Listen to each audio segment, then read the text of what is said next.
మహాపరిశుద్ధుడా, అత్యంత ప్రేమ కృపయు కనికరం కలిగిన ప్రియ పరలోక తండ్రి, మహోన్నతమైన గణనామానికి కృతజ్ఞతలు తెలియజేస్తూ ఈ 40 రోజుల వాక్య ధ్యాన కొడుకుల్లో 13 రోజున నాయనా నన్ను నిలబెట్టుకునే తండ్రి, శ్రేష్టమైన వాక్కులకు నీ పిల్లలు తెలియజేస్తుండగా నీ ఆత్మ సహాయం దయచేయమని కృపలో జ్ఞాపం చేసుకోమని యేసుక్రీస్తు వారి పేట ప్రార్థన చేస్తున్నాం తండ్రి. ఆమేన్. మన ప్రభువును లోకరక్షకుడైనటువంటి యేసుక్రీస్తు వారి అతి శ్రేష్టమైన నామంలో దేవుని పిల్లైన మీ అందరికీ ప్రభు నామంలో వందనాలు శుభాలు తెలియజేస్తున్నాను. అలాగే ప్రతిరోజు కూడా చాలా చాలా శ్రేష్టమైన దేవుని మాటలు మనం వింటున్నాం. ఈ 40 రోజులు కూడా తర్వాత మీరే అంటారు, మరలా ఇంకొక 40 రోజులు పెట్టండి అన్నయ్య అంటారు. అంటే వాక్యమందు మీకు ఆసక్తి ఎంతైతే ఉందో ఇంకను ఆ ఆసక్తిని అత్యాసక్తిగా మార్చే ఆలోచనలు దేవుడు మాకు ఇచ్చాడు. సంఘాన్ని ఇంకా బలపరచడానికి, సంఘంని వాక్యంలోనూ అలాగే ప్రార్థనలోనూ విశ్వాసంలోనూ రక్షణలోనూ నడిపించడానికి దేవుడు తగిన ఆలోచనలు మాకైతే ఇచ్చాడు. అలాగే మీరు కూడా అందులో పాలి భాగస్వాములు కావాలని సంఘ విస్తరణలోనూ మరి ముఖ్యంగా మీ యొక్క విశ్వాస జీవితాన్ని పెంపొందించుకోవడంలోనూ కూడా ఎవరు మట్టుకు వాళ్ళు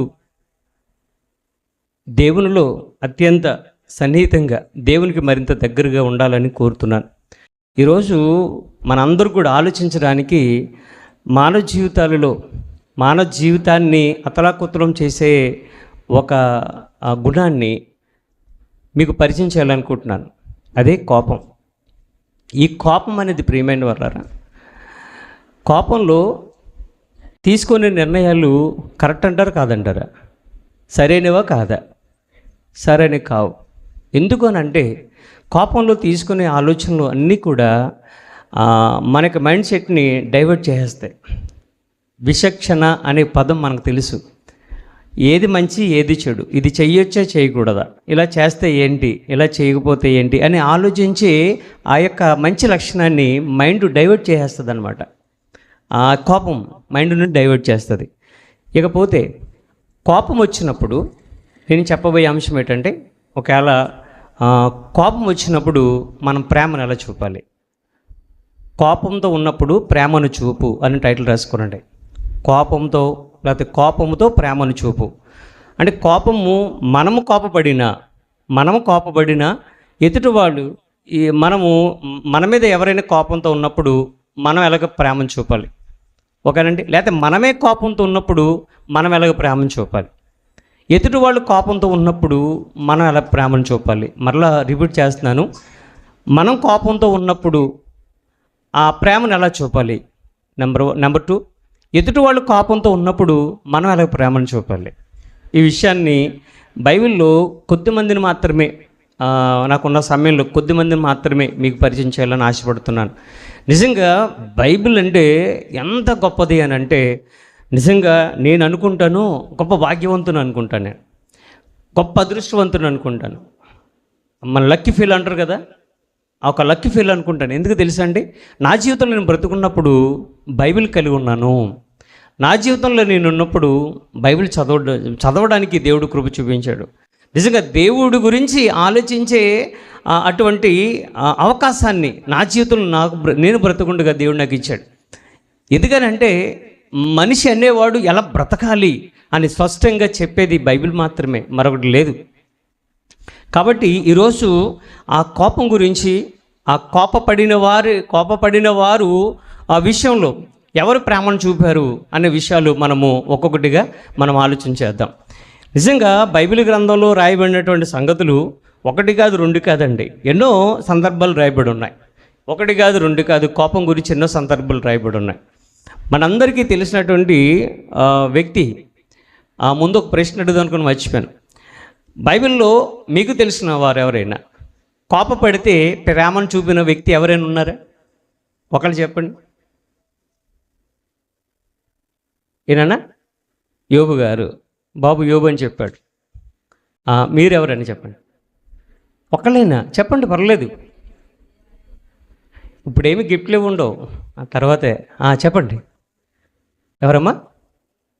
యేసుక్రీస్తు వారు, పౌలు గారు, ఇంకా దేవుడు. ఓకే, అలా దేవుడు కాకుండా, యేసుక్రీస్తు వారు కాకుండా భక్తులైన వారి గురించి చెప్పండి. దేవుడు కోపం గురించి తెలుసు, ఆయన యొక్క దీర్ఘశాంతం మనందరికీ తెలుసు. యేసుక్రీస్తు వారి యొక్క కోపం గురించి తెలుసు, ఆయన యొక్క దీర్ఘశాంతం గురించి తెలుసు. నేను అనేది భక్తుల గురించి మాట్లాడుతున్నాను. ఏసావు యాకోబు విషయంలో తర్వాత ఇంకా అంటే మీరు ఆలోచిస్తారన్న ఉద్దేశంతో. ఇకపోతే ప్రియమైన వాళ్ళారా, బైబిల్ గ్రంథంలో ఆది కాండం నుండి ప్రకటన గ్రంథం వరకు కూడా చాలా సందర్భాలు మనకు కనబడతాయి. ఎస్. అయితే ఇక్కడ మనం చూడగలిగితే ఒక్కొక్కరి గురించి మనం క్షుణ్ణంగా ఆలోచన చేద్దాం. ఇకపోతే బైబిల్ గ్రంథంలోకి వెళ్ళి చూడగలిగితే కొన్ని సందర్భాలను మనం బైబిల్ గ్రంథంలో చూద్దాం. ఏంటి ఆ సందర్భాలు అని చూడగలిగితే ఏంటి, ఒకసారి మనందరికీ తెలిసినటువంటి ఒక వ్యక్తి ఎవరు అని అంటే, బైబిల్ గ్రంథంలో ఒక వ్యక్తి మనకు పరిచయం వ్యక్తి ఉన్నాడు. ఒక ఆయన ఎవరు అని అంటే పేతురు గారు. మనందరూ తెలుసు కదా, పేతురు గారు బంధింపబడిన తర్వాత సంఘం అంతా ఏం చేస్తుంది అమ్మా? ఇదే ప్రశ్న మీకు వచ్చిందనుకోండి, ప్రార్థన చేస్తుందంటే ఆన్సర్ రాంగ్ అనమాట. సంఘం అంతా ఏం చేస్తుంది అని అంటే ప్రార్థన చేస్తుంది, కరెక్ట్. ఎలా చేస్తుంది? ఎస్, ఆన్సర్ కరెక్ట్గా రాయాలి మీకు. సంఘము అత్యాసక్తితో ప్రార్థన చేస్తుంది. అంటే ప్రారంభంలో ఉన్నటువంటి అపోస్తలులు, వారి సహవాసంలో ఉన్నటువంటి విశ్వాసులు ప్రార్థనలో అత్యాసక్తిని కనపరిచారు. 10 నిమిషాలు మనం ప్రార్థన చేస్తే ఎవరు కూడా వినడానికి ఏకీభవించడానికి ఇష్టపడరు. ఎందుకనంటే మన ప్రార్థనలు ఆ ప్రార్థనలాగా ఉండవు. ఆ ప్రార్థనలు దేవుడు ఆలకించేటట్టుగా ఉంటాయి. మనుషులు కాదు కానీ దేవుడు ఆలకించేటట్టుగా ఉంటాయి. మన ప్రార్థనలు మనకిష్టమైన వారి గురించి చేస్తాము, మనకిష్టం లేని వారి గురించి చెయ్యం. మీరు గమనించారు. ఇకపోతే ప్రియమైన వాళ్ళరా, అత్యాసక్తితో ప్రార్థన చేస్తుంది. అయితే అంతకుముందు జరిగినటువంటి ఒక సంఘటన ఏంటంటే, యాకోబు గారు చంపబడ్డారు. ఒకసారి అపోస్తుల కార్యములు 12వ అధ్యాయంలో యాకోబు గారు చంపబడ్డారు. మనందరికీ తెలిసింది. 12వ అధ్యాయం 1వ వచనం. దాదాపు అదే కాలమందు రాజైన హేరోదు సంఘపు వారిలో కొందరిని బాధ పెట్టుటకు బలత్కారముగా పట్టుకొని యోహాను సహోదరుడైన యాకోబును ఖడ్గంతో చంపించాను. ఇది యూదులకు ఇష్టమైన కార్యమని తెలుసుకొని పేతురును కూడా పట్టుకున్నారు. అంటే ఇక్కడ మనం ఆలోచించవలసిన విషయం ఏంటంటే, సంఘపు వారిలో కొందరిని బాధ పెట్టుటకు బలత్కారముగా పట్టుకున్నారంట. అంటే బాధ పెట్టేవారు ఎవరు బాధ పెడతారు అని అంటే, అప్పుడు కోపం ఉంటేనే బాధ పెడతారా, కోపం లేకపోతే బాధ పెడతారా? కోపం ఉంటేనే బాధ పెడతారు. పైగా హేరోదు ఏం చేశాడు అని అంటే, ప్రజలకు ఇష్టమైన కార్యం అంట, యూదులకు ఇష్టమైన కార్యం అంట. ఏంటి, యాకోబు గారిని చంపడం యూదులకు ఇష్టమైన కార్యమా? పేతురు గారిని కూడా చంపడం యూదులకు ఇష్టమైన కార్యమా? అంటే ఏ యూదులు? విశ్వసించిన వారు. ఏంటి, క్రీస్తుని అంగీకరించిన వారు. పేతురు గారు, యాకోబు గారు వీళ్ళు చెబుతున్నట్టు బోధకి వ్యతిరేకులు వీళ్ళు. కాబట్టి బలత్కారముగా అక్కడ రాయబడింది ఏంటంటే, కొందరిని బాధ పెట్టుటకు బలత్కారముగా ఎవరిని పట్టుకున్నట్ట? యోహాను సహోదరుడైన యాకోబును ఖడ్గంతో చంపేశాడంట. యాకోబు గారు ఎదురు తిరగొచ్చు కదండి. ఎదురు తిరగొచ్చు కదా. ఎదురు తిరగలేదు. ఎందుకనంటే రాజుల ముందు మనము తలెత్తి మాట్లాడడానికి కూడా అవకాశాన్ని ఇవ్వరు వాళ్ళు. రాజుల పరిపాలనలో వాళ్ళ యొక్క పరిస్థితులు ఎలాగుంటాయి అని అంటే, మనం విన్నవించుకుందామన్నా వాళ్ళు చెప్పడానికి, ఎందుకంటే యాకోబు గారు విన్నవించుకుందామన్నా ఆల్రెడీ ఇతను చంపాలి అనే ఒక ఆలోచన ఎవరిలో కలిగింది? ఏ రోజు కింద ఉన్న వారిలో కాదు, ఏ రోజులోనే కలిగింది. కాబట్టి మెయిన్ హెడ్ అయితే ఎవరైతే ఉన్నారో అతనిలో కలిగింది. ఇతను చంపేస్తే యూదులు నాకు సపోర్ట్ చేస్తారు. మరలా నేను ఈ యొక్క అధికారంలో అంటే అతని యొక్క పదవి వ్యామోహాన్ని అడ్డుపెట్టుకొని, అంటే కాపాడుకోవడానికి కొంతమందిని బాధ పెడుతున్నాడు. ఏమండి, కోపంతో ఇతను ఏం చేస్తాడంటే యాకోబుని ఖడ్గంతో చంపించాడు. కానీ యాకోబు ఎట్టి పరిస్థితుల్లో కూడా అతన్ని శపించడం కానీ అతని మీద ఎదురు తిరగడం కానీ ఏం చేయలేదు. అలాగ తల ఇచ్చేసాడండి అంతే. నిజంగా యాకోబు గారి గురించి మనం అధ్యయనం చేస్తుంటే చాలా విషయాలు దేవుడు మనకు తెలియజేస్తున్నాడు. కానీ బైబిల్ గ్రంథంలో ఒక్కొక్క వ్యక్తి గురించి మనము ఆలోచించాలి ఖచ్చితంగా.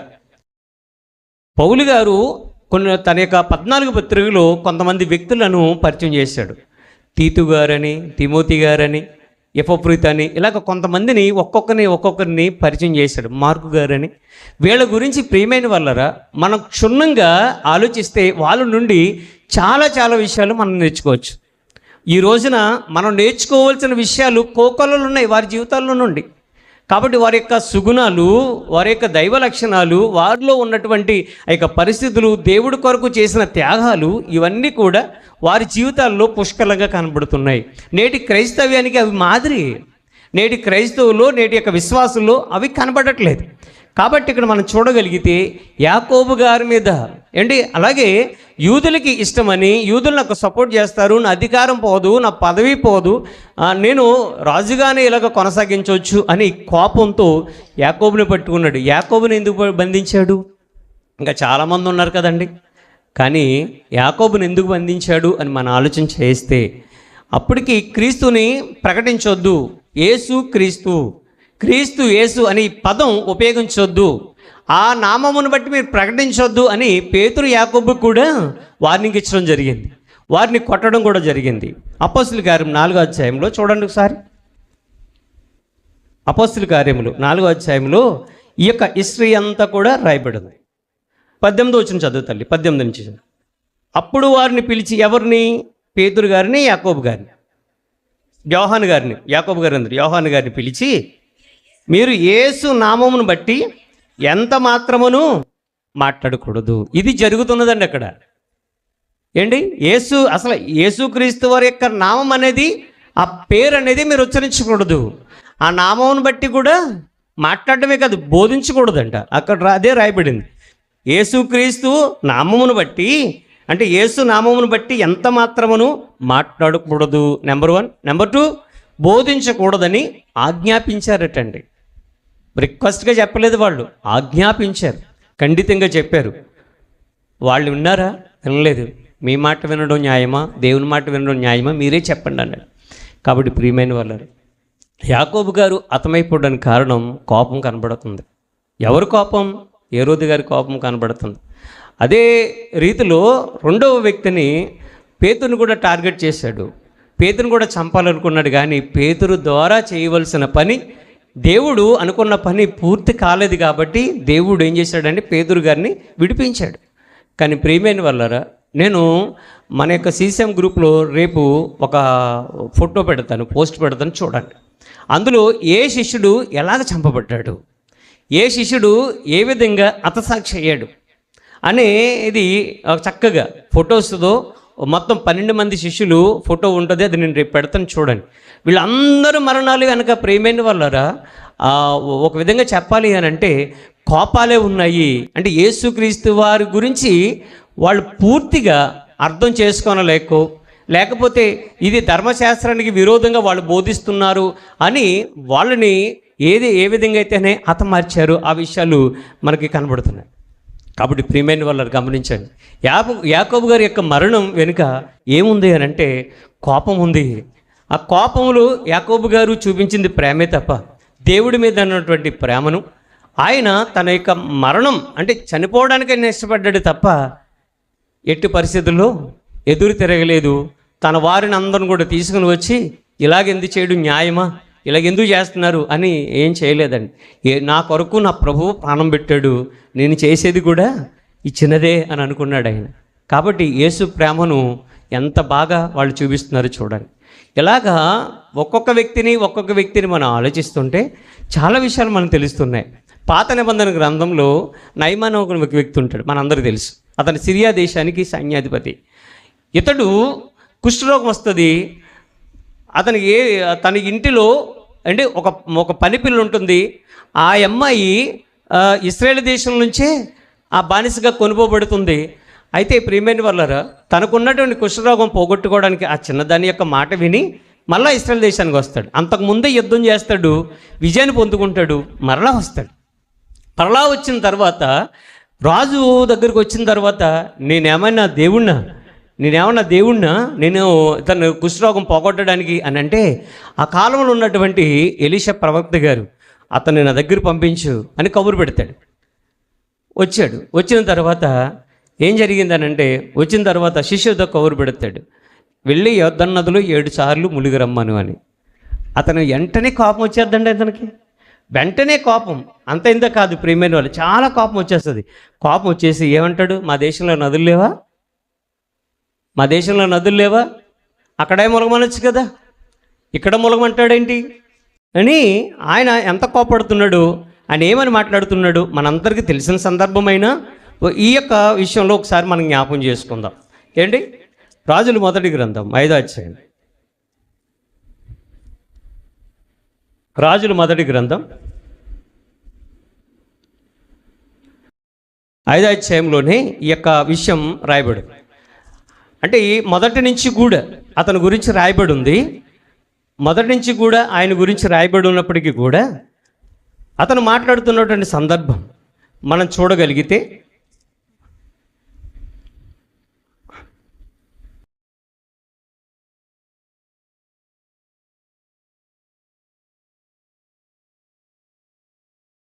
రెండో రాజులండి మరణించాలి 5వ అధ్యాయం.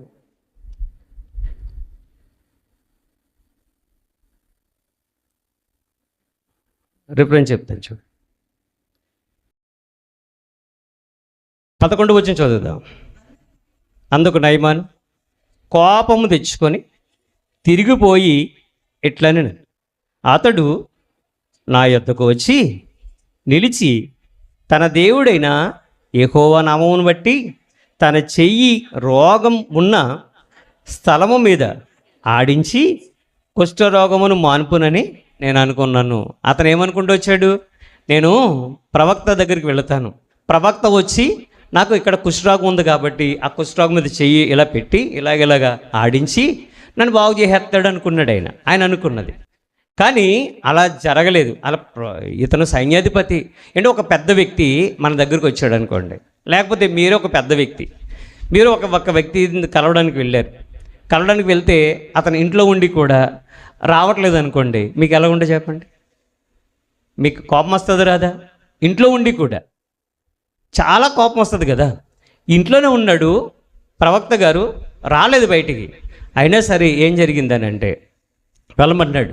యొర్దాను నదిలో వెళ్ళి ములుగంటే అక్కడికి వెళ్ళి 7 సార్లు ములుగానంటే ఆ మాట కోపం వచ్చిందండి. ప్రవక్త పెద్ద పని చెప్పాడా, చిన్న పని చెప్పాడా, ఈజీ పని చెప్పాడా, కష్టమైన పని చెప్పాడా? ఈజీ పని అండి. వెంటనే కోపం వస్తే తన పనివారిలో ఒకడు అంటున్నాడు, 13 వచ్చిన చదవండి.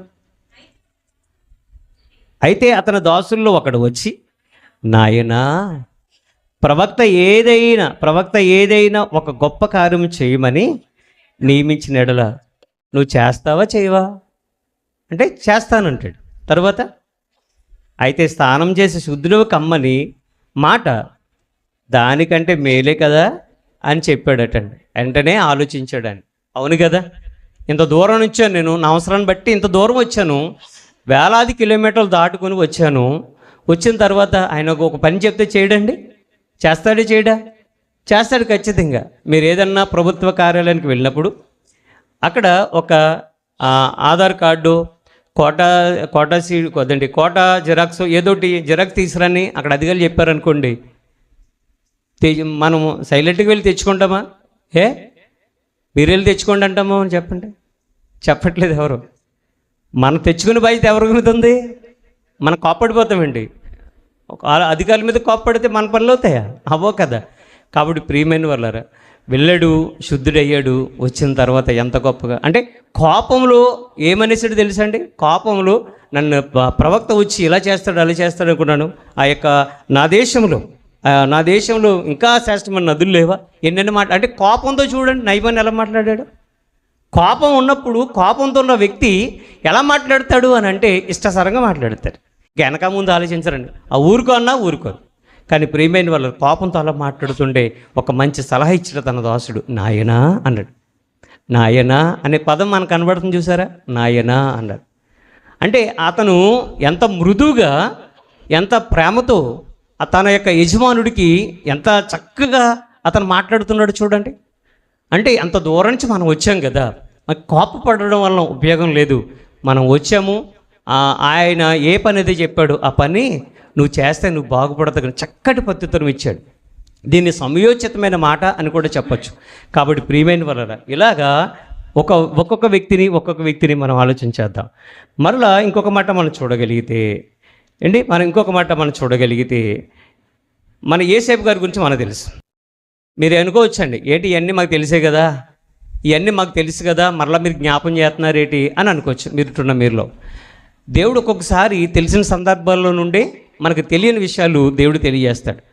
ఇవన్నీ కూడా యేసేపు గారి గురించి మనకు తెలుసు ఏంటి, అలాగే ఆ పౌలు గారి గురించి తెలుసు, పేతురు గారి గురించి తెలుసు, అందరి గురించి తెలుసు. తెలుసా తెలీదా? చెప్పటండి, తెలుసా తెలీదా? ఎవరు చెప్పట్లేదు. పేతురు గారిని తెలిసా? పోనీ తెలుసా? ఓకే, పేతురు గారు చేసిన ఒక 2 మంచి పనులు చెప్పండి. ఆలోచిస్తున్నారు. పేతురు గారు ఎన్నిసార్లు బొంకాడు చూసారా? టక్మని చెప్పారు మీరు. అంటే అతనిలో ఉన్న మైనస్ త్వరగా చెప్పగలుగుతాము, అతనిలో ఉన్న ప్లస్లు మనం ఇది ఆలోచన చేయాలి. చాలా మంచి పనులు చేశాడు అంటే వెంటనే చెప్పాలి. గ్యాప్ వచ్చింది చూసారా? ఒక వ్యక్తిలో ఒక మంచి ఏం చేశాడు అని అంటే ఆలోచిస్తాం మనం. అది అతను చేసిన చెడ్డ ఏంటంటే టక్కడం, ఇవి మనకు గుర్తుకుంటాయి. ఇవి కాదు మనకు కావాల్సినవి. అలాగే యేసేపు గారి యొక్క జీవితంలో కూడా 17 సంవత్సరాలు వయసులో ఉన్నప్పుడు అతడు ప్రియమైన వాళ్ళరా అతని కళలు వస్తుంటే ఆ కళలన్నీ కూడా అన్నలు చెప్తున్నాడు, ఆ తండ్రి చెప్తున్నాడు. ఇతన్ని చిన్నప్పటి నుంచి కూడా, అంటే చిన్నవాడే కదండి అతను, 11వ వాడు ప్రియమైన వాళ్ళ, బెన్యామీను ఆఖరివాడు. కానీ ఇక్కడ మనం చూడగలిగితే చిన్నవాడని యాకోబు గారు చాలా ప్రేమించాడు అతన్ని. అందమైనటువంటి ఒక విచిత్రపు నిలువుటంగి కుట్టించాడంట తన కొడుకుకి. అయితే ఈ అన్నలందరూ ఏం చేస్తారంటే వీడందరూ కూడా ఇటువంటి చాలా ఆలోచన చేస్తున్నాడు, వీడు చాలా కళ్ళగంటున్నాడు, వీడికి మొక్కడం ఏంటి, ఈ ఫీలింగ్ ఉంటుంది కదండి. వీడికి మొక్కడం ఏంటి మనం వీడంట గొప్పవాడైపోతాడంట, వీడి కాళ్ళకి మనం మొక్కుతామంట. ఇలాగ మాట్లాడుతూ హేళన చేస్తూ ఒక రోజు వచ్చినప్పుడు ఏం చేశారంటే అన్నలు ఎక్కడ ఉన్నారో చూసారా అని ఆ తండ్రి కబురు పెట్టినప్పుడు వెళ్తాడు. వెంటనే అన్నలు ఏం చేస్తారు తెలుసా అంటే, వీడు కళ్ళగన్నవాడు వస్తున్నాడు, వీడిని ఎలా చంపాలి అనే ప్లాన్ చేశారు. అక్కడ ఒక గుంట ఉంది, ఆ గుంటలో పడేద్దాం. అంటే తమ్ముడిని చంపాలనే ఆలోచన ఎందుకు వచ్చింది వాళ్ళకి? ఎందుకు తమ్ముడంటే అంత కోపం? రక్త సంబంధి కదండి, రక్త సంబంధి కదా, ఒక తండ్రికి పుట్టిన పిల్లలే కదా వీళ్ళు, ఎందుకు కోపం వచ్చింది అని అంటే ఇంకో పెద్దవాళ్ళం కదా, వీటికి మేము దోసలుగా ఉండడం ఏంటి, ఈ కళలేంటి, ఈ యొక్క ఆడికి వస్తున్న కళలేంటి, ఆ కళలు అవునా కాదా, ఈ దేవుడు ఇతనికి నిజంగా బయలుపరుస్తున్నాడా లేదా, మా తమ్ముడు రేపు అన్న రోజున ఒక ఉన్నతమైన స్థితికి వెళ్తాడు కదా అని అటువంటి ఆలోచనలు లేదండి. వీడికి మేము దోసలం అవ్వడం ఏంటి అని వీడిని ఎలాగైనా అంటే చంపేయాలని ఆలోచన ఎందుకు వచ్చిందండి ఇక్కడ? అది నా పాయింట్ ఏంటంటే తమ్ముడిని చంపాలని ఎందుకు ఆలోచన వచ్చింది?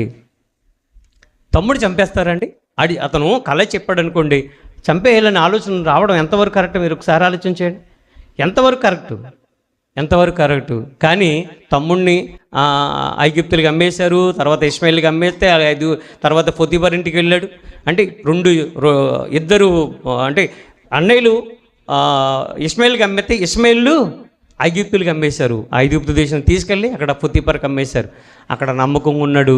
అయితే ఒకానొక రోజున ఏం జరిగింది అని అంటే కరువు వచ్చింది.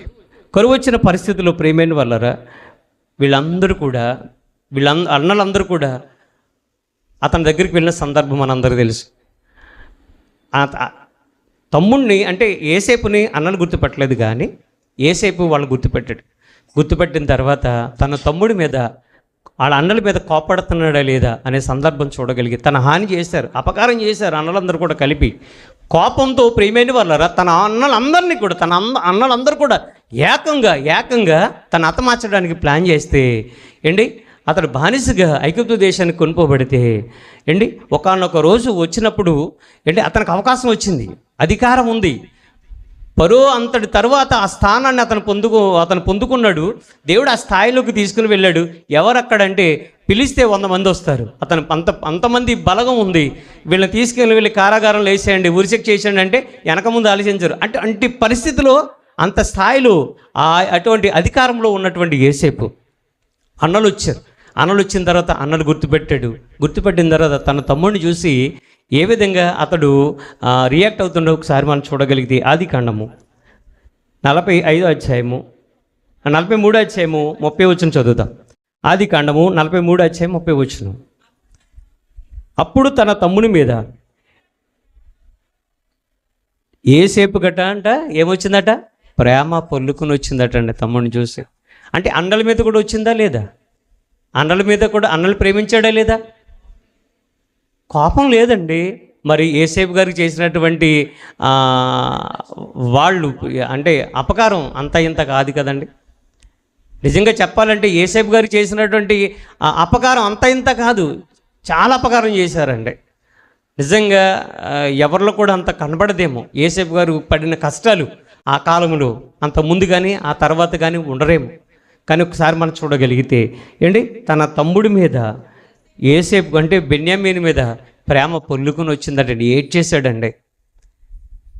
ఏంటి, పళ్ళు పట్ట కొరగలేదు, నాకు మంచి అవకాశం వచ్చింది, పగ తీర్చుకునే అవకాశం వచ్చింది, వీళ్ళని నామరూపాలు లేకుండా చేసేయాలి అనే ఆలోచన యోసేపుకు రాలేదండి.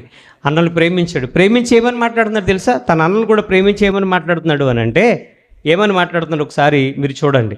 45:4 వచనం.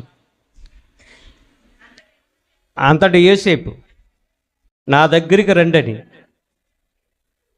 3వ వచనంలో తను పరిచయం చేసుకుంటున్నాడు. అప్పుడు యోసేపు అంటాడు, ఆ యోసేపు నేనే. 3 నుంచి చదవండి. అప్పుడు యోసేపు నేనే, ఆ యోసేపు నేనే అని పరిచయం చేసుకుంటున్నాడని వెంటనే వాళ్ళు అవాక్ అయిపోయారంట. వెంటనే ఆశ్చర్యపడిపోయారు, చాలా ఆశ్చర్యపడ్డారు.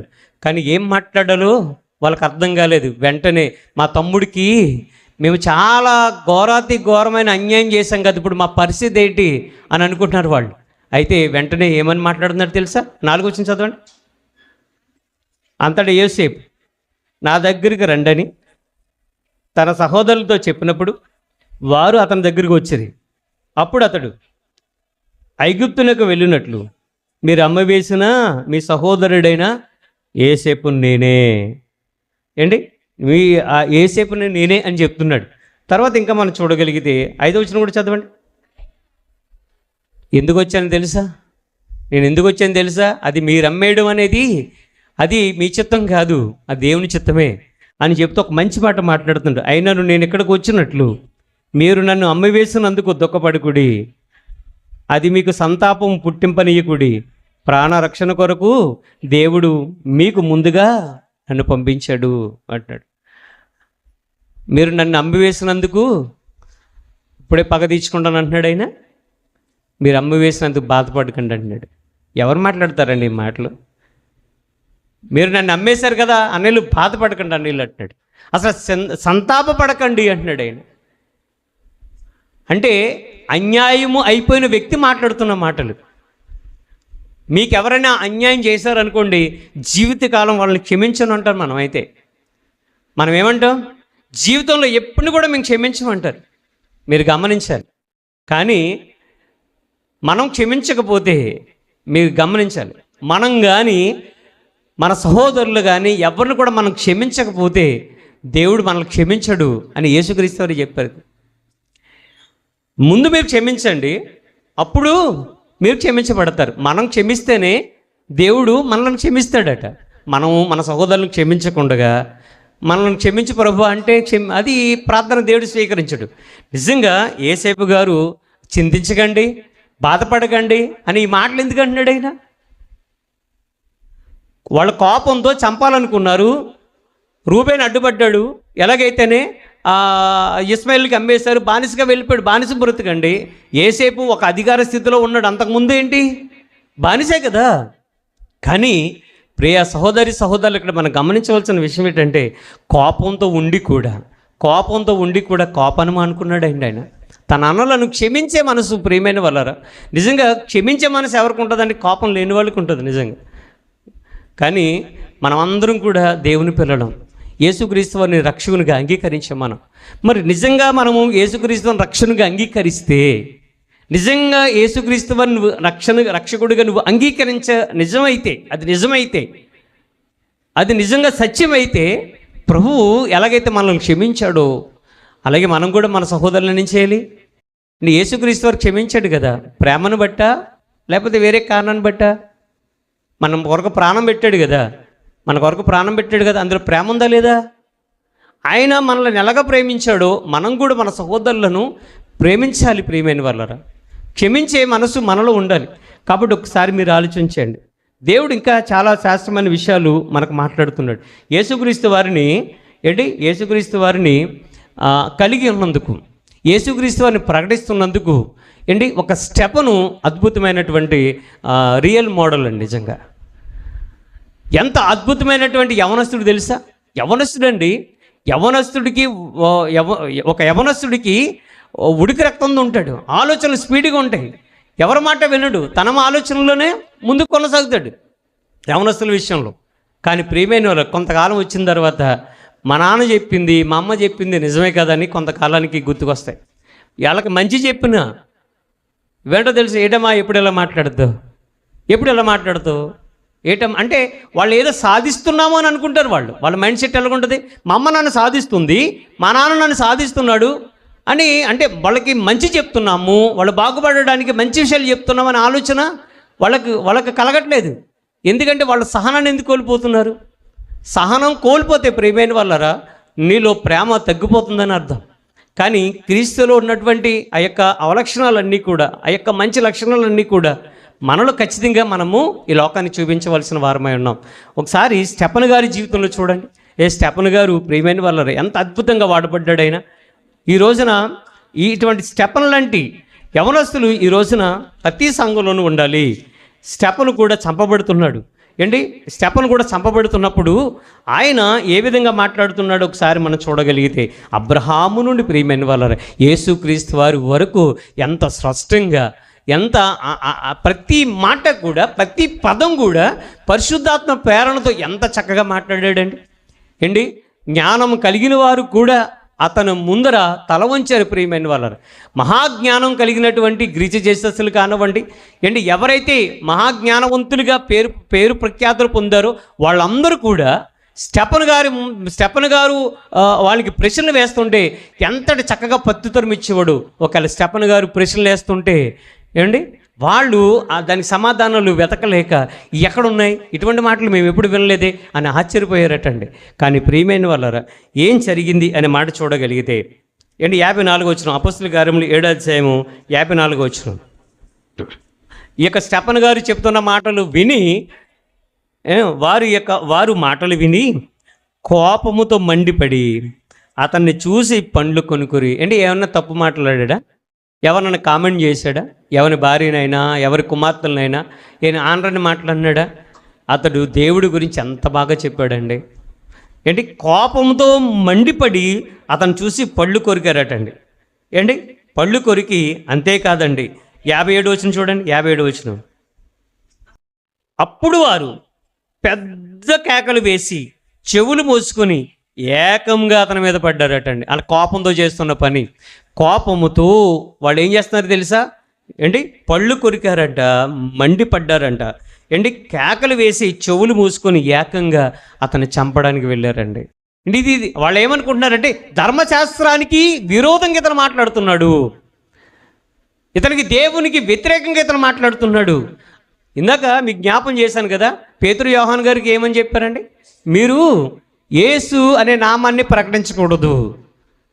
ఇతను చెప్పేదంతా కూడా చాలా మట్టికి యేసుక్రీస్తు వారి గురించే చాలా విషయాలు చెప్పాడు ఇక్కడ.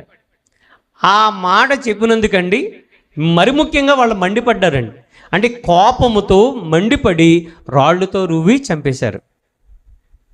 వెంటనే ప్రభువా వీళ్ళు అన్యాయంగా నన్ను పొట్టన పెట్టుకున్నారు, వీరి కుటుంబాలు సర్వనాశనం చేసే ప్రభువా అని అనలేదు ఆయన. అని ప్రార్థన చేయలేదు. ఆయన ఏమని ప్రార్థన చేశాడో తెలుసండి? 59 60 వచనాలు చదవండి. ప్రభువు గూర్చి మొరపెట్టుచు, యేసు ప్రభువా నా ఆత్మను చేర్చుకొనమని స్టెఫను పలుకుచుండగా వారు అతనిని రాళ్లతో కొట్టిరి. అతడు మోకాళ్ళుని, ప్రభువా వారి మీద ఈ పాపము మోపకమని గొప్ప శబ్దముతో పలికాను. ఈ మాట పలికి నిద్రించెను. అక్కడ నిజంగా ఎవరున్నారటండి? సౌలు ఉన్నాడట. కాబట్టి ప్రియమైన వాళ్ళరా, ఇక్కడ మనం చూడగలిగేది యేసు ప్రభువా నా ఆత్మను చేర్చుకో అని ప్రార్థన చేస్తున్న సమయంలో రాళ్ళుతో కొట్టి చంపేశారండి. ఏమండి, అతడు రాళ్ళుతో కొట్టిన వారిని ఏమంటున్నాడు? ఇది పాపం చేశారు వీళ్ళు, ఈ పాపం వాళ్ళ మీద మోపకం. అంటే కోపంతో ఉన్న వారిని ఏంటి ఈయన ఎలాగ ప్రేమిస్తున్నాడు చూడండి. స్టెఫన్ గారు ఎలా ప్రేమించాడు, యేసేపు గారు ఎలా ప్రేమించాడు, ఇవన్నీ కూడా మనం చూసాం ఏంటి. ఇక్కడ మనం చూడగలిగేది ప్రియమైన వాళ్ళారా, స్టెఫన్ గారిని అంత దారుణంగా చంపవలసిన పరిస్థితి అసలు ఇప్పుడు మనం ఆలోచిస్తే చంపవలసిన పరిస్థితి ఉందమ్మా? చంపవలసిన పరిస్థితి ఉందా? లేదు. కానీ వాళ్ళందరూ కూడా అంటే వాళ్ళు చేసిన న్యాయం అంటే వాళ్ళ దృష్టికి న్యాయం, అది దేవుని దృష్టికి మహాఘాతుకం. ప్రియమైన వాళ్ళారా ఆలోచించండి. ఇకపోతే పౌలు గారి జీవితంలో కూడా నేను పూర్వము హింసకుడను, దూషకుడును, హానికరుడు అన్నాడు. కానీ పౌలు గారి యొక్క జీవితంలో మనం చూడగలిగితే అతడు తన జీవితాన్ని ప్రభులో మార్చుకున్న తర్వాత అతడు ఎన్నెన్ని ఇబ్బందులకు గురయ్యాడు, ఎన్నెన్ని ఇబ్బందులకి గురి చేయబడ్డాడు, ఏ విధంగా హింసించబడ్డాడు, ఏ విధంగా అతనికి హానికి గురయ్యాడు, ఇవన్నీ కూడా ప్రియమైన వాళ్ళారా 2 కొరింథీ పత్రిక 11వ అధ్యాయంలో ఏంటి 34 వచనం నుంచి రాయబడ్డాయి. ఇవన్నీ కూడా అతను ఎందుకు సహించాడు అని అంటే ఏంటి శ్రమల గురించి అతను చాలా చక్కగా చెప్పాడు. తనతో వెంబడిస్తున్న వారిని ఏమన్నాడు తెలుసా? మనము ఈ యొక్క శ్రమలను అనుభవించడానికి నియమించబడ్డాం. మనం ఎన్నో శ్రమలను అనుభవించి దేవుని యొక్క రాజ్యాన్ని చేరుకోవాలి అన్నాడు. ఇవన్నీ కూడా ప్రియమైన వాళ్ళారా ప్రేమించే చెప్పాడండి. మాటలన్నీ కూడా ప్రేమతో ఉండడం బట్టి దేవుని యొక్క ప్రేమ అతనిలో ఉంది కాబట్టి, క్రీస్తు యొక్క ప్రేమను నిజంగా అతను తెలుసుకున్నాడు కాబట్టి ఆ యొక్క ప్రేమను తన క్రియల్లో కనపరుస్తున్నాడు. కాబట్టి ప్రియ సహోదరి సహోదరులారా, మీరు ఈ యొక్క వచనాలన్నీ కూడా ఆ యొక్క 34వ వచనం నుండి ఆ యొక్క 24వ వచనం నుంచి అండి మరణించండి 24వ వచనం నుంచి 33వ వచనం వరకు కూడా మీరు చదవగలిగితే అతడు ఎన్ని రకాల ఇబ్బందులకు గురయ్యాడో అవన్నీ కూడా ఏ విధంగా సహించాడు అనేది మనకు కనబడుతుంది. అంటే ఒకప్పుడు ఇందాక మనం చూసాం, స్టెఫన్ గారు చనిపోతున్నప్పుడు, స్టెఫన్ గారు చనిపోతున్నప్పుడు కాదు, చంపబడుతున్నప్పుడు రాళ్లతో కొట్టి చంపిస్తుంటే కోపంతో అతని మీద మండిపడ్డారట. అలాగే అతని మీద కోపంతో ప్రియమైన వాళ్ళారా పళ్ళు కొరకడం, ఏకంగా అతని మీద పడి రాళ్లతో కొట్టి చంపేస్తుంటే సౌలు గారు అక్కడే ఉన్నాడు. ఆయన మనం పౌలు గారు అని మాట్లాడుతున్నామే, పూర్వం సౌలు గారే అక్కడే ఉన్నాడు. కానీ తర్వాత ప్రియమైన వాళ్ళారా సౌలు అంతకంటే పౌలు గారు మరీ శ్రేష్టమైనటువంటి దేవుని కార్యాలను ఆయన చేయడం జరిగింది. కాబట్టి మనం ఆలోచించండి, పౌలు గారి యొక్క జీవితంలో ఎన్ని విధాలుగా ఆయనను హింస పెట్టారు, ఆయనను బాధ పెట్టారు అన్నీ 1-2 వచనాలు మనం చూద్దాం. ఈ యూదుల చేత దెబ్బలు తిన్నాడు. మనం డైరెక్ట్గా మనము ఆఖరి 2 వచనాలకు వచ్చేద్దాం తల్లి. 32, 33 వచనాలు చదవండి. దమస్కులో నన్ను పట్టగోరి కావలి ఇంచి దమస్కీల పట్టణమును భద్రం చేశాను. అప్పుడు నేను కిటికీ గుండా గోడ మీద నుండి గంపలో దింపబడి అతని చేతిలోంచి తప్పించుకున్నాను. అంటే పౌలు గారికి మిమ్మల్ని అడుగుతున్నాను, పౌలు గారు ధైర్యవంతుడే పిరికివాడా? పౌలు గారు పిరికితనం కలిగిన వాడా, ధైర్యవంతుడా? మరి ధైర్యవంతుడు అతను ఎదిరించవచ్చు కదా, అతని పక్క నుంచి ఎందుకు వెళ్ళిపోయాడు? మీరు గమనించండి, పౌలు గారు పిరికివాడు కాదు, చాలా ధైర్యవంతుడు తెలుసా అండి. ఒక మాటలో చెప్పాలంటే డేరింగ్ పర్సన్, అతను చాలా డేరింగ్ అండి. అతనికి ఉన్న ధైర్యం మిగిలిన అపోస్తులు కూడా లేదు. ఒక మాటలో చెప్పాలి అని అంటే వాళ్ళ ధైర్యం వేరు, ఇతని ధైర్యం వేరు.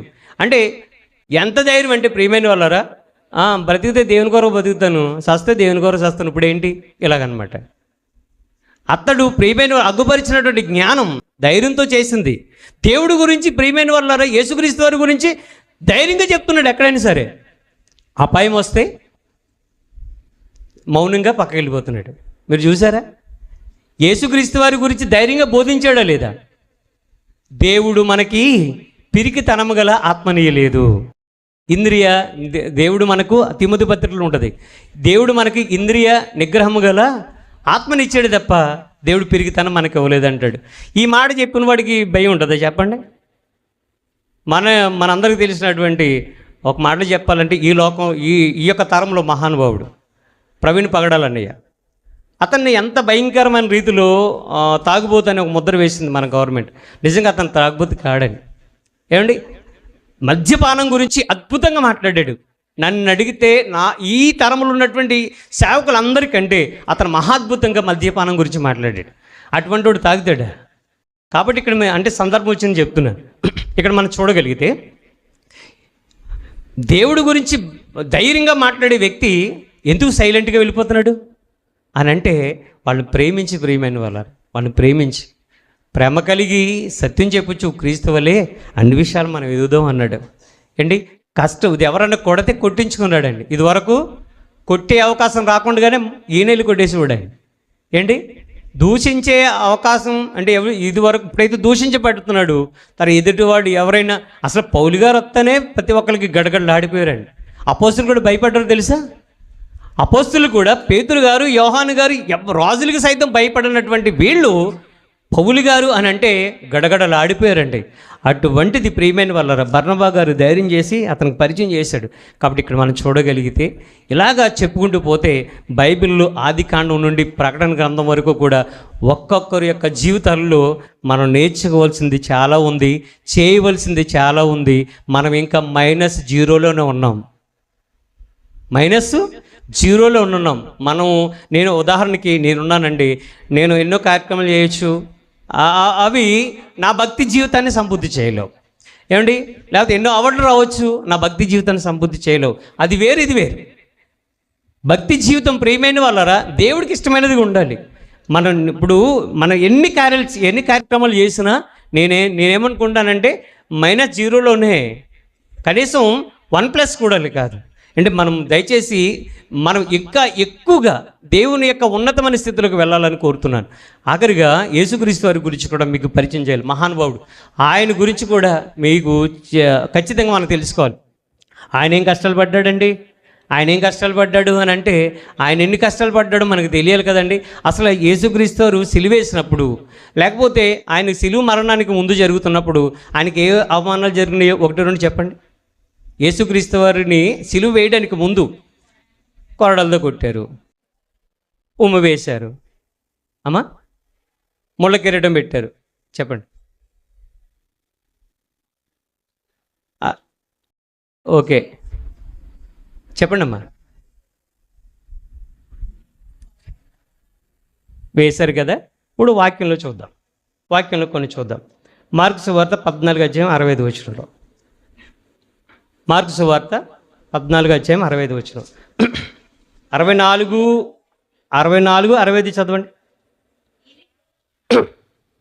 ఒకసారి. మార్కు సువార్త 14:60 చదవండి. 65.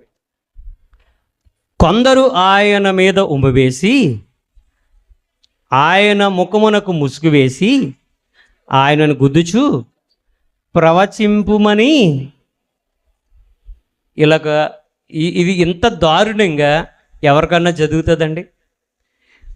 ఈయన వాళ్ళ దృష్టిలో ఒక ఖైదీ అండి, నేరం చేసిన వాడుగా వాళ్ళ దృష్టిలో ఉన్నాడు. ఏమండి, ఇప్పుడు ఈయన ఒక ఖైదీగా రోమా సైనికులు, రోమా ప్రభుత్వం ఈయన ఖైదీ అని ముద్ర వేశారా లేదా? నేరస్తుడని ముద్ర వేశారా లేదా? నేరస్తుడే కదా పట్టుకుంటారు. ఏంటి, ఆయన మీద ఉమ్ము వేసి ఆయన ముఖమునకు ముసుగు వేసి అంటే ఆయనను గుద్దుచు, ఎవరు కొట్టారు చెప్పేసు అన్నారట. ఓ క్రీస్తు, నువ్వు ప్రవచిస్తావు కదా, ఎవరు అంటే ముసుగు వేసి గుద్దారటండి ఆయన్ని. అంటే ఎంత అవమానం, లోపల ఏం జరిగిందో బయటకు తెలియదండి. కానీ పరిశుద్ధాత్మ దేవుడు యేసుక్రీస్తు వారి గురించి ఎంత క్లియర్గా మాట్లాడుతున్నాడు అని అంటే, ఆయన లోపల ఏం జరిగింది మనకు తెలుసా? మనం ఉన్నప్పుడు లేదు. ఇదిగోండి ఎంత స్పష్టంగా రాయబడిందో. యేసుక్రీస్తు వారు ఆయన ముఖం మీద ఉమ్ము వేయబడింది మన కోసమే. ఆయనను అరచేతిలో ఆయన కొట్టబడింది మన కోసమే. మన కోసమే అనడం కంటే నా కోసం అంటే ఇంకా చాలా బాగుంటుంది ప్రియమైన వాళ్ళు. లోకాసు వార్త 22 అధ్యాయము 64-65 చూడండి. ఇంకొంచెం క్లియర్గా రాయబడింది. లోకాసు వార్త 22 అధ్యాయము 64-65 వచనాలు.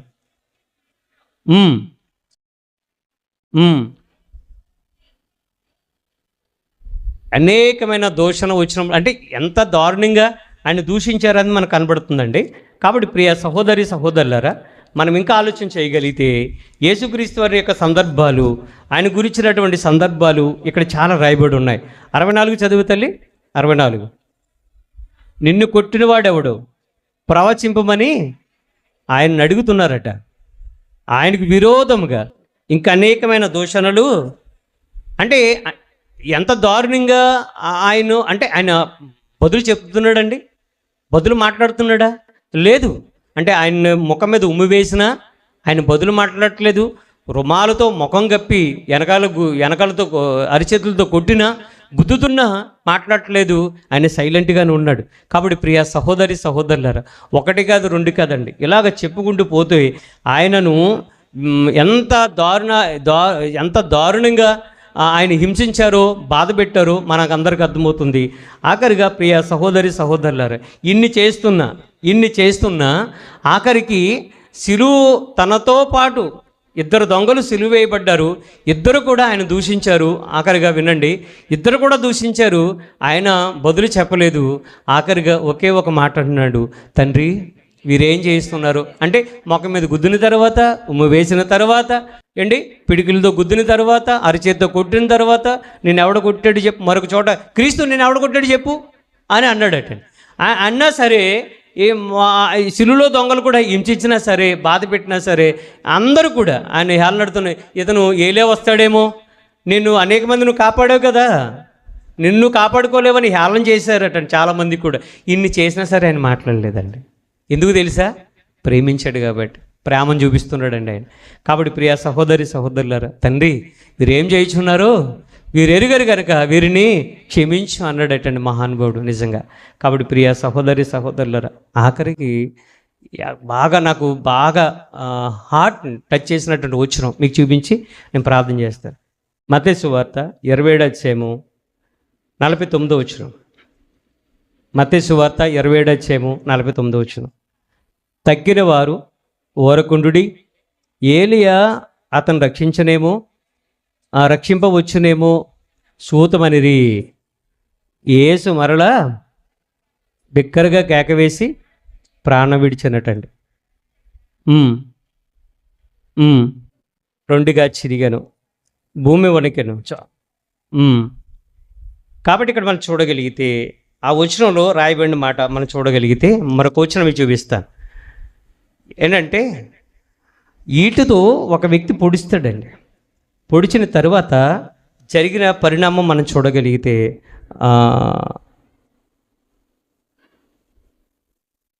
28 అధ్యాయంలోనే ఉంటుంది. అయితే యోహాను సువార్త 19:34 చూడండి. యోహాను సువార్త 19:34, 19 అధ్యాయం 34 వచనం. ఈ వచనం నన్ను బాగా, సైనికుల్లో ఒకడు ఈటితో ఆయన ప్రక్కను పొడిచెను, వెంటనే రక్తమును నీరును కారినండి. ఏంటండి ఆయనకు అంత శ్రమలు చెప్పండి? సొగసైన స్వరూపమైన లేనంతగా ఆయన హింసించి పెట్టడం ఏంటి? ఇంత దారుణంగా ఆఖరికి కూడా బళ్ళెంతో కూడా పొడి చేశారటండి. ఆయన యొక్క శరీరంలో ఉన్నటువంటి రక్తము నీరు కూడా కారింది. అయినా తండ్రి వీరు ఏం చేయించున్నారు, వీరు ఎరుగను అని అంటున్నాడు అని అంటే ఎంత ప్రేమ చూపించాడండి. కాబట్టి ప్రియమైన వాళ్ళరా, ఆయన మన కొరకు ప్రాణం పెట్టిన కనుక మనం కూడా మన సహోదరు నిమిత్తము ప్రాణం పెట్టబద్దులమైన ఇందులో ప్రేమ ఎట్టిదని మనకు తెలుస్తుంది. మనము కోపపడుతున్నాము అని అంటే మనము విచక్షణను కోల్పోతున్నాం అని అర్థం. ఇప్పుడు భర్త కోపడ్డాడు అని అంటే కుటుంబంలో ఉన్నటువంటి పరిస్థితి సరిదిద్దడానికి, భార్య ఒకవేళ భర్త మీద ఏమైనా కోపడిందంటే కుటుంబ పరిస్థితులు సరిదిద్దుకోవడానికి. అంతే తప్ప నువ్వు నా మీద కోపడతావా, నువ్వు నా మీద కోపడతావా అనేసి ఒకళ్ళు విభేదాలు తెచ్చుకుంటే ఆ కుటుంబ పరిస్థితి ఏంటి చెప్పండి. కానీ వాక్యం ఏమని చదివిస్తుందంటే ఆత్రపడి కోపడకండి. ఇప్పుడు భక్తుల యొక్క అందరి జీవితాల్లో ఏ విధంగా అయితే దేవుడి ప్రేమను చూపించారో వాళ్ళు, మనం కూడా మన సహోదరులు ఏం చెప్పాలంటే ఏం చేయాలి? ప్రేమను చూపించాలి. కోపంలో ప్రేమను చూపించడం అంటే ఇగో కొన్ని విషయాలు మనం చూసాం. కాబట్టి ప్రియ సహోదరులారా ఆలోచించండి. దేవుడు అటువంటి కృపను మీ అందరికి దయచేయాలని కోరుతూ నా మాటలు ముగిస్తున్నాను. మిగిలిన